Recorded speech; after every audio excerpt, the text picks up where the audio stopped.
कर्ण पिशाचिनी माँ काली के उन योगिनियों में से एक योगिनी है जिनका नाम कर्ण पिशाचिनी है।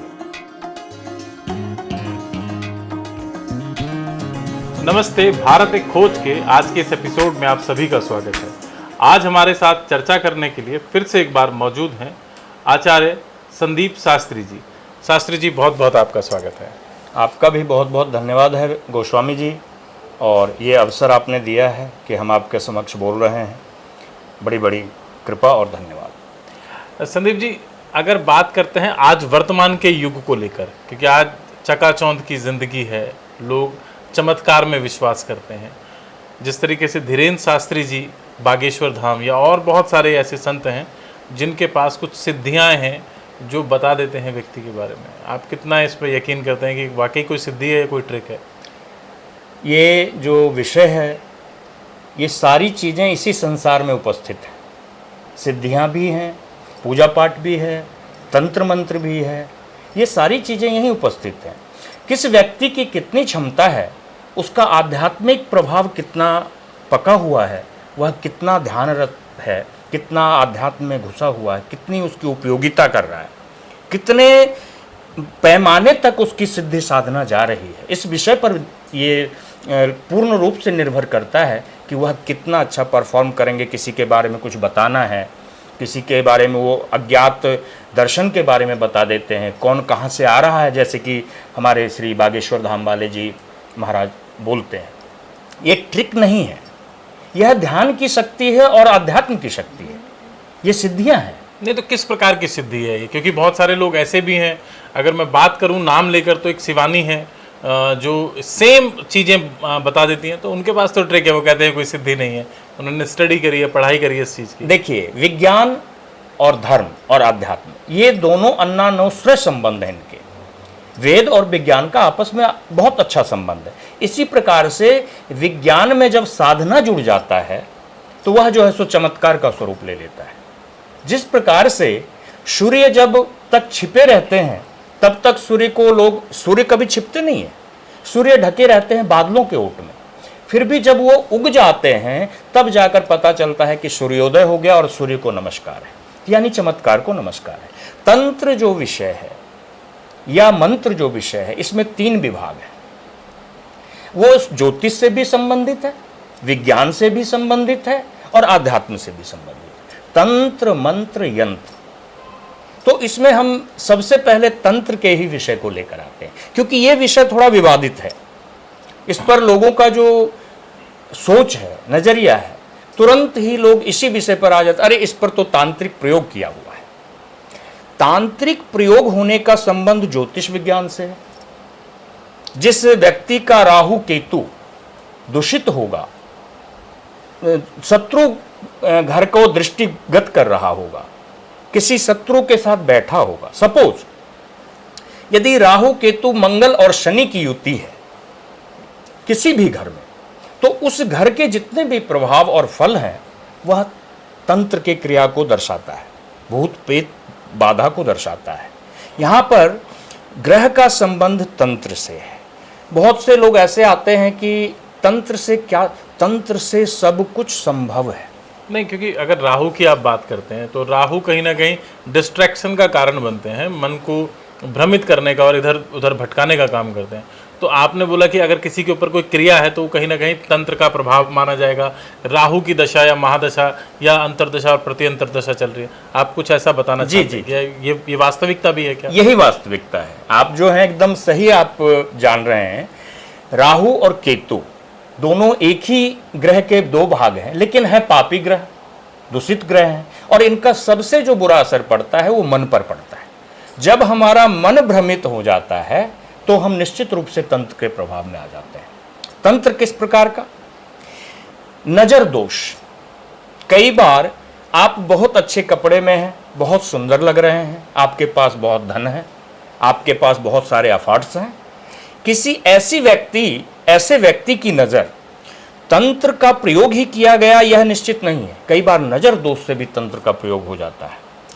कोई जो आध्यात्मिक व्यक्ति है, दुर्गा सप्तशती का अगर निरंतर पाठ कर रहा है, या हनुमान जी का जो भक्त है, या माँ काली का जो भक्त है, जो कि डिवोटेड होकर भक्ति में जुड़ा हुआ है, उसके माध्यम से जो कुछ भी सकारात्मक प्रयोग किए जाएंगे वह निश्चित रूप से तांत्रिक प्रयोग का सिद्ध प्रयोग होगा। अब आता है विषय मारण, मोहन, वशीकरण, उच्चाटन और एक विद्वेषण भी है।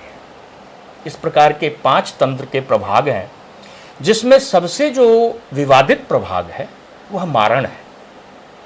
मारण प्रयोग करने वाला कोई भी व्यक्ति खुद सुरक्षित नहीं होता है, चाहे वह आध्यात्मिक हो। भगवान के व्यवस्था में आप अगर अपने किसी शक्ति का दुरुपयोग करने लगेंगे, भगवान हमें मंत्र की शक्ति देते हैं, तंत्र की शक्ति देते हैं, यंत्र की शक्ति देते हैं, हम जो भी पाठ करते हैं, मंत्र पढ़ते हैं, उसमें शक्ति है, उसमें एक अलौकिक ऊर्जा है, वो जो प्रकृति से जुड़ा हुआ है। उसका जब हम कहीं सदुपयोग करेंगे तो निश्चित अच्छा प्रभाव पड़ेगा। अगर उसी का हम दुरुपयोग करने लगते हैं तो उसका जिसके प्रति हम दुरुपयोग कर रहे हैं उसको तात्कालिक दिक्कत तो होगी, लेकिन करने वाला भी उससे प्रभावित होगा। तो तंत्र जो विषय है वह विवादित नहीं है, सत्य भी है, लेकिन बहुत आसान विषय नहीं है। इसमें सर्वस्व का त्याग करना होता है। जैसे एक सिद्धि है कर्ण पिशाचनी, उस सिद्धि में जो साधक होता है, साधक इतना तक सिद्ध कर लेता है कि कर्ण पिशाचनी एक देवी का स्वरूप है। उन योगिनियों में से एक कर्ण पिशाचनी भी है जो माँ काली के प्रभाग के हैं। वो कान में आकर बता जाती हैं कि फला व्यक्ति क्या कर रहा है, या फला व्यक्ति की क्या व्यवस्था है, या फला व्यक्ति किस चीज से प्रभावित है। जो तो आमतौर पर अभी देखने को भी मिल रहा है, सारे लोग बता देते हैं व्यक्ति के बारे में, उसकी समस्या परेशानी के बारे में। जी, अब मैं उस तंत्र की बात करता हूँ। सात्विक, राजसिक और तामसिक तीनों प्रकार के तंत्र का प्रयोग और सिद्धियां हुआ करती हैं। सात्विक जो है वह जो सात्विक देवियां हैं, यदि हम महालक्ष्मी की उपासना कर रहे हैं, नहीं, बात कर्ण पिशाचनी पर ही करेंगे। ये कर्ण पिशाचनी क्या है? कर्ण पिशाचनी माँ काली के उन योगिनियों में से एक योगिनी है जिनका नाम कर्ण पिशाचनी है।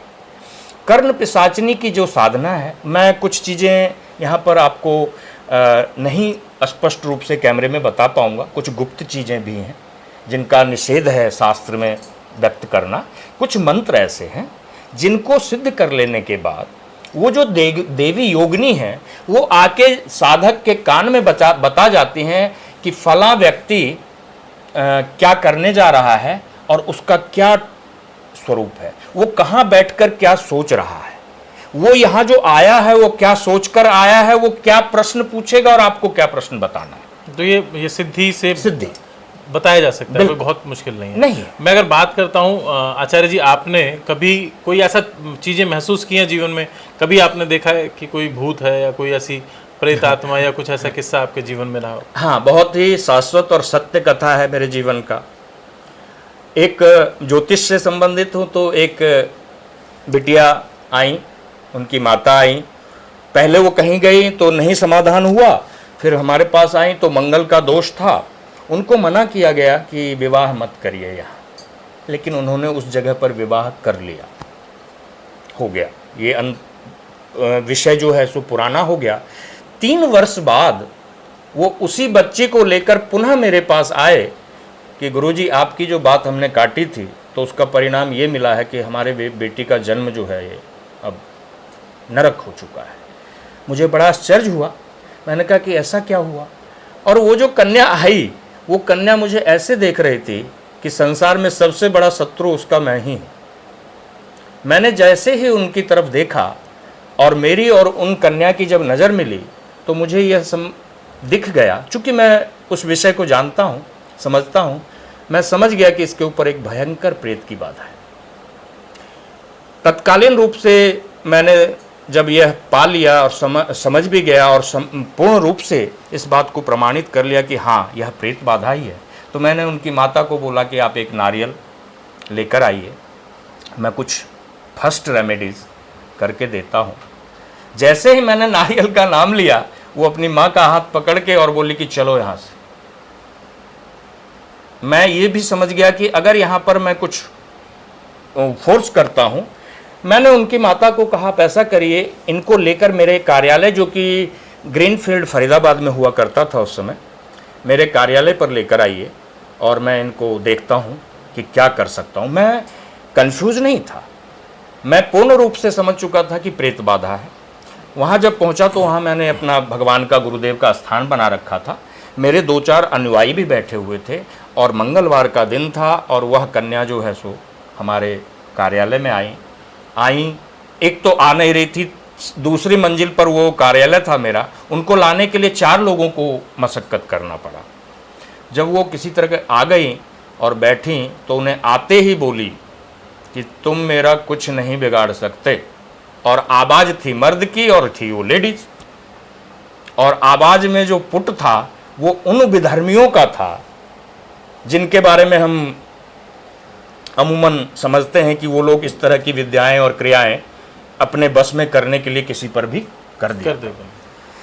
जब यह प्रसंग मेरे सामने आया, मैंने जो भी मेरे पास अपनी कृपा गुरु की थी ध्यान किया, तो ध्यान में गुरुदेव ने आदेश कर दिया कि इसको छोड़ दो। मैंने कहा अच्छा छोड़ दो, और इस विषय पर हम आपको बाद में संकेत करेंगे। तो ये आपके गुरु से कन्वर्सेशन हुई। वो सहशरीर अभी हैं या नहीं? नहीं, गुरुदेव मेरे सहशरीर नहीं है, क्योंकि हमारे परंपरागत गुरु जगत गुरु शंकराचार्य ब्रह्मानंद सरस्वती हैं, और जो हमारे परंपरा के जो वैदिक गुरु हैं ये तो हमारे शिक्षा के और विद्यापीठ के गुरु थे। कीनाराम जी बहुत मशहूर गुरु हुए, जिनका नाम बनारस के चप्पे चप्पे में है, बहुत बड़े तांत्रिक। और कीनाराम जी अब शरीर समाप्त कर चुके हैं, लेकिन उनके जैसा तंत्र का जो है सो भारतवर्ष में एक उनकी भी अपनी उपलब्धि है और पहचान है। वो मेरे अप्रत्यक्ष गुरु हैं। उनसे मेरी जो दीक्षा और शिक्षा मिली वो गंगा के तट पर एक शिष्य के माध्यम से मिल गई थी। मैं बड़ा कृपा प्राप्त हूँ उनसे। जब मेरा ये विषय पर बात हुई तो उन्होंने मुझे संकेत किया कि अभी आप छोड़ दीजिए, क्योंकि भीड़ है, इनको शनिवार को पुनः आप यहीं बुलाइए और किसी को मत बुलाइएगा। मैं डर नहीं रहा था, मुझे एक चीज़ का आशंका और भय ये था कि यह खुद को ही जो है कहीं हार्म ना कर ले अगर मैं किसी प्रकार का प्रयोग करने लगता हूँ। मैंने उनकी माता को कहा कि आप जो है आइए इनको लेकर और शनिवार को आइए। वो जितने भी मेरे मित्रगण थे मैं रखता था अपने साथ, ताकि वो मेरी कोई मदद कर सके, किसी आपातकालीन स्थिति में वो सहयोग कर सके। शनिवार को जब आए तो वह जो रूप उस दिन था वो रूप उस दिन नहीं था। वह एक साधारण कन्या के रूप में हमारे सामने आई, चरण छुआ, प्रणाम किया और बोली गुरुदेव बताएं क्या कृपा, क्या आदेश। मैं समझ गया कि ये छलावा है और ये धोखा देगा। मैंने फिर अपना ध्यान किया। मयूर का हम लोग एक पंख रखते हैं, इसके पीछे भी एक विषय है। मयूर पंख एक ऐसा चीज है आध्यात्म की दुनिया का, कितना भी बड़ा भूत प्रेत पिशाच और योगिनी डाकनी साकनी और तंत्र की कितनी बड़ी महारत हो, फर्स्ट लुक में वो वहीं पर शांत हो जाएगा जैसे ही मोर पंख लगेगा। इसके पीछे वैज्ञानिक कारण भी है और आध्यात्मिक कारण भी है। जैसे ही मोर पंख को देखा उन्होंने, जो रूप था आने समय वह रूप फिर परिवर्तन हुआ, आवाज बदल गई, बोली कि 100 मुसलमानी हूं मैं।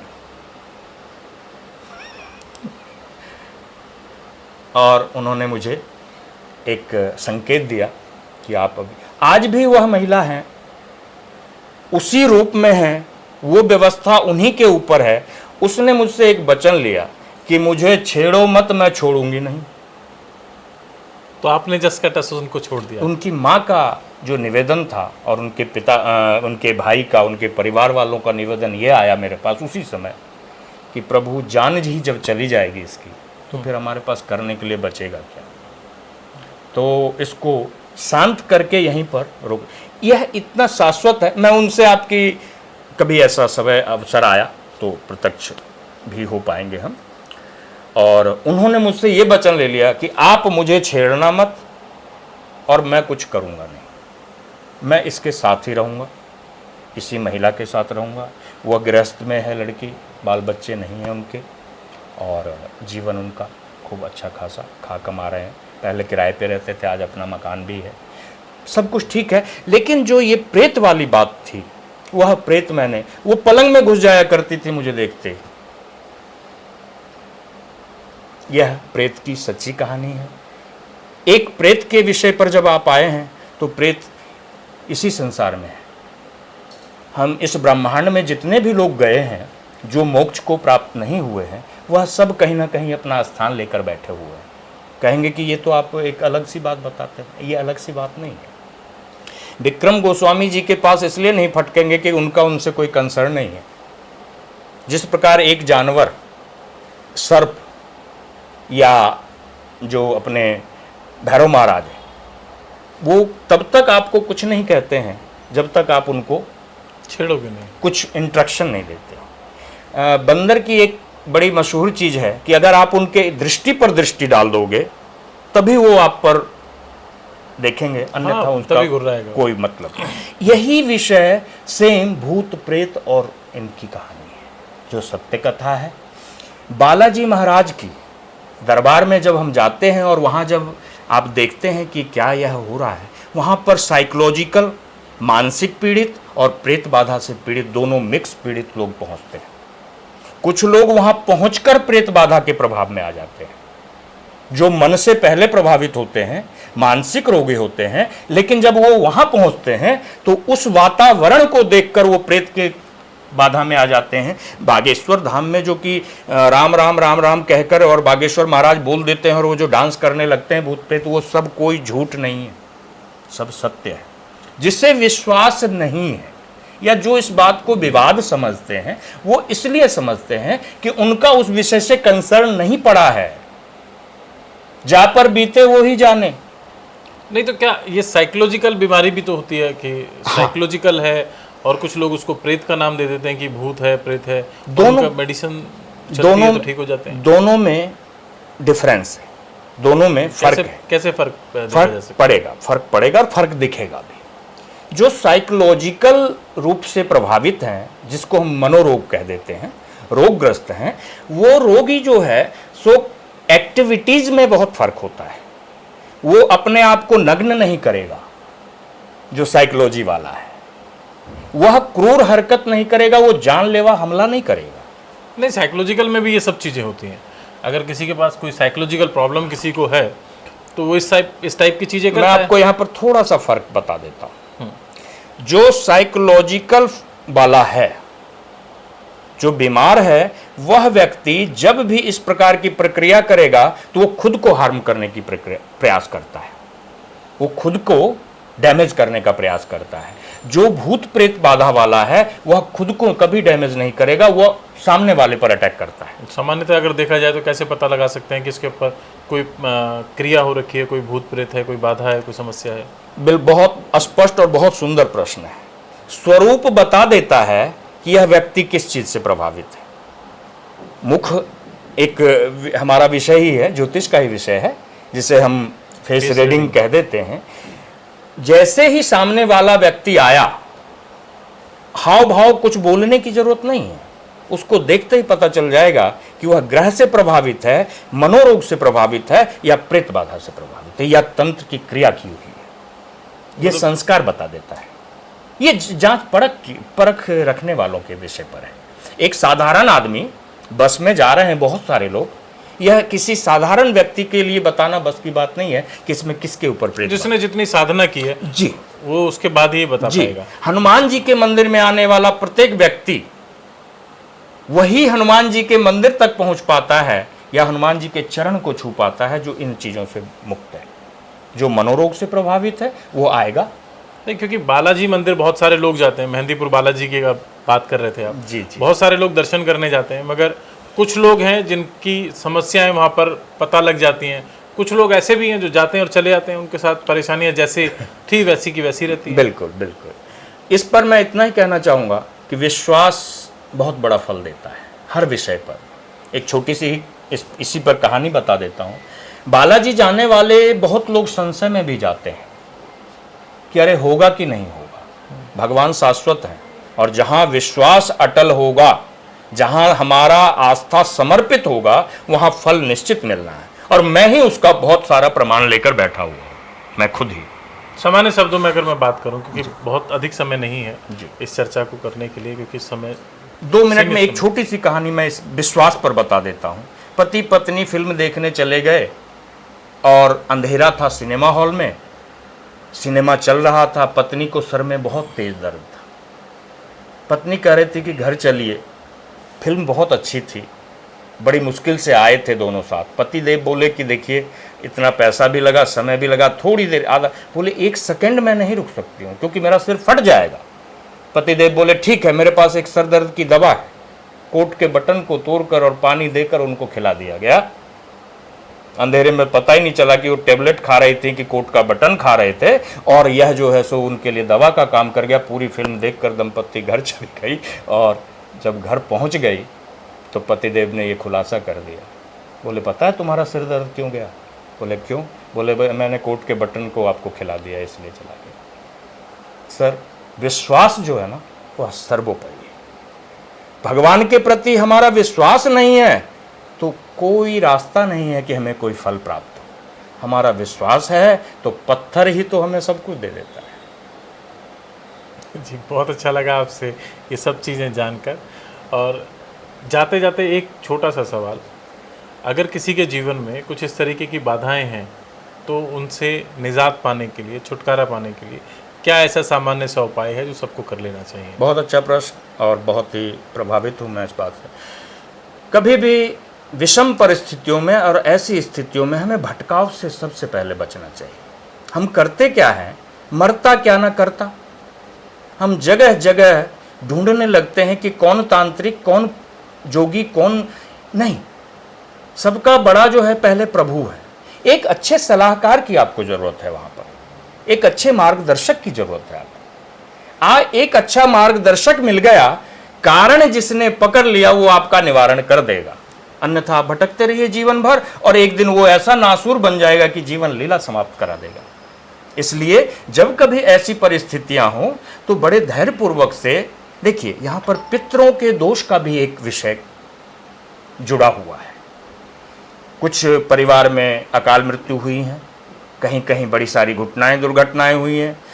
भगीरथ जी को गंगा लाने के पीछे एक बहुत बड़ी ट्रेजेडी है। इतने जो युद्ध में लोग मारे गए, उनका मुक्त होने का कोई रास्ता ही नहीं था, और उनका कोई तर्पण नहीं करता और श्राद्ध नहीं करता। इसलिए भगीरथ जी ने निवेदन करके गंगा को बुलाया और गंगा माँ ने सबको मुक्त किया।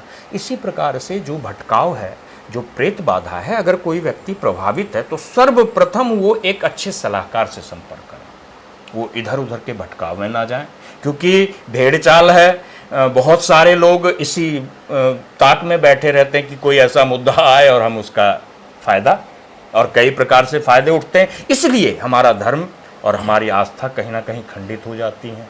लोग इस विषय से भागते हैं। विषय सच्चा है, विषय को करने वाले लोग जो है सो अपने अपने तरीके से। जी, बहुत बहुत धन्यवाद, आपने अपना बहुमूल्य समय दिया। ये थे हमारे साथ आचार्य संदीप शास्त्री जी, जिन्होंने तंत्र विद्या के बारे में हमको जानकारी दी। अगली मुलाकात किसी और शख्सियत के साथ, तब तक के लिए प्रणाम।